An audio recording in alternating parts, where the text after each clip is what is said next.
Oh, vacationers beware. Here with today's Sheriff Spotlight is Beth Shell from the Lee County Sheriff's Office. Good morning. Welcome back. Thank you for having me. So this is so interesting about, because this is so popular, I think, for vacationers when they're looking for a rental home. I think renters in general, I think maybe turn to Craigslist, you know, more often now these days. And you really need to be careful with who you're contacting, what you're finding, all that kind of thing, we right? have had several reports into the Sheriff's Office over the last few years, even as recent as January, even as recent actually as a couple of weeks ago.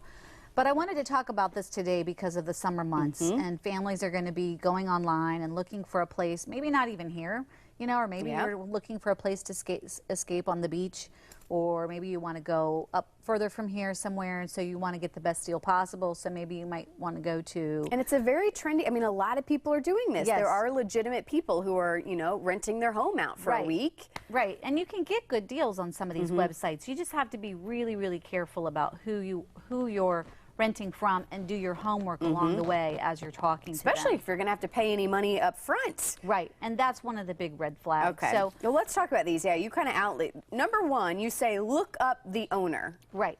If you go online or anywhere and you find a place that you're interested in renting, whether it's for a week for vacation or for, you know, to live there for a year, you want to make sure, especially if you're dealing with someone via email or from a Craigslist type ad.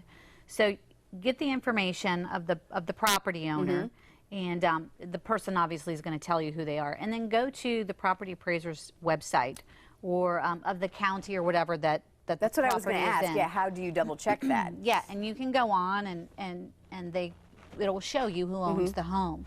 So just start to look for red flags, whether or not things match up. If you're looking online and you found this beautiful beach house that's 5 bedrooms and 4 baths, 3 stories, and they want to rent it for $700 for the week, those are little things that you have to look at and go, probably not. I better go a little bit further. So we always say, you know, we recommend looking up and seeing if the address and the name belongs to the same person you're talking to. Because even on certain websites, you can still get caught up with a scammer. Another one, and I don't know if they have it on the screen, but... you say talk to the person. Talk to the person, exactly. Don't rely just on email. So if you're going to communicate via email, that's fine to start with, but you want to then carry on and say, be a little bit more accountable, I think, if you can actually hear somebody, you know, on the phone. I mean, if you're a renter, let's say you own a home and you're renting it to somebody, aren't you curious about who it is that's going to be coming into your place, and don't you want to know more about them? So if you're renting from someone, vacationing spot or whatever, they should be willing to talk to you on the phone and give you specific details. Don't be afraid to ask questions that, you know. Well, and then your next one, be suspicious. And I think that kind of goes along with if it sounds too good to be true, it probably is. Yeah.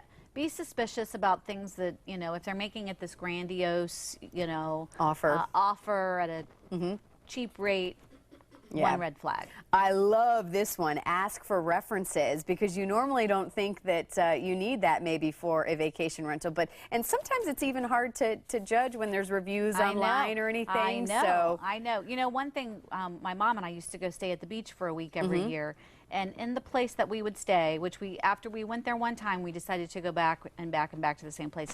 There was a book there of guests, and every time they would come, they would write a little, you know, verbiage in there. So to me, that was a great reference. And so if you have something that's great, you want other people to know about it. So you're not going to be afraid to say, hey, here's the latest renter.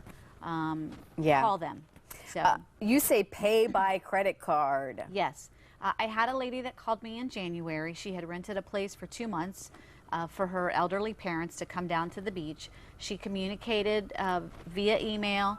She gave $5,000 and discovered, as her parents were getting in the car to come here from Iowa, that the person didn't really exist. We have had people that have flown in with their suitcases in hand, gone down to Fort Myers Beach, knocked on the door, thinking that they're going to stay at a location, and they get there and the owner opens the door and says, my place is not available for you to come stay. Oh, and frustrating. Yeah, it can be a heartbreaker. Yeah. And then you say background the property. Right. Again, that's going and looking. You know, don't be afraid to do a Google search of the phone number that you're given, the email address, the name of the property, the address of the property, to see if anybody else has, because oftentimes if someone's been scammed or they've realized it before they've actually lost their money, Many people go online and write up, say, stay away from there, it's a scam, that's a big spoof. And you can contact the fraud line and ask us. Well, I was kind of thinking if you could call the sheriff's, like, hey, has there been any suspicious activity around? Has anything been reported? Yep. And then before we run out of time, I love this one too. Get it in writing. Right. Get what in writing? Get the agreement that's in writing. When is email okay these days? I mean, can you get an email? I mean, does that work?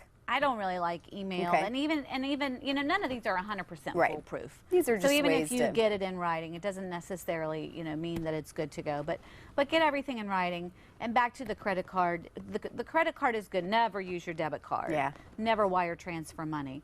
Never put a deposit down on a prepaid debit card. If somebody's asking you to do that, those are red flags. Yeah. The credit cards, it's not coming out of your pocket. Right. And typically the credit card companies will work with you. Yeah. A lot more easier to work with than if you've wire transferred money, use a prepaid debit card or a debit card in general. Well, Beth, again, we always learn so much from you. I think this is so important as we head into the summer months. Yes. So, Beth, we love having you here. Thank we look you. forward to having you back. Unfortunately, we got to let people know about this stuff, but we're glad you're here to do it. We do. Of course, for more info on the Sheriff's Office, all you have to do is contact them as well. Thank you, Beth. Thank you. The more you know, the more your garden will grow. Up next, how knowledge is key when it comes to growing your garden green. Stay with us.